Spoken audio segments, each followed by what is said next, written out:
شما را در دنیا خدا و پیغمبرتون گفته بود که اگر کسی یک بار لا اله الا الله بگه جنت می رود.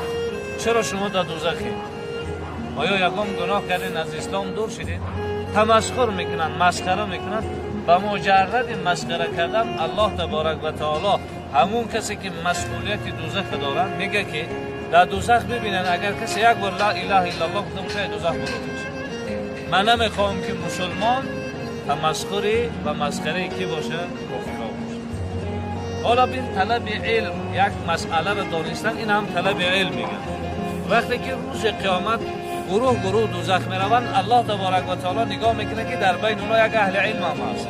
الله میگه از قیف معنیش کنین من در دنیا این علم دادم نه به خاطر که شما را دوزخ برنش بموننش برو به جنت. چقدر طلب علم نعمت بزرگ است. یعنی یا فرض خدا را دانستن. رسول اکرم صلی الله علیه و سلم صحابه سرپناه داشت. شما را در دنیا خدا و پیغمبرتون گفته بود که اگر کسی یک بار لا اله الا الله بگه جنت می رود.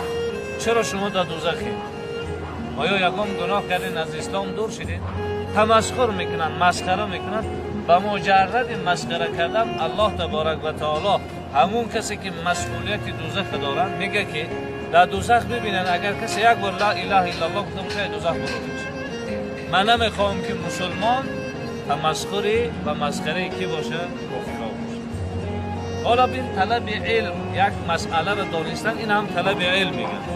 وقتی که روز قیامت گروه دوزخ میروند، الله تبارک و تعالی نگاه میکنه که در بین اونها یک اهل علم هم هست.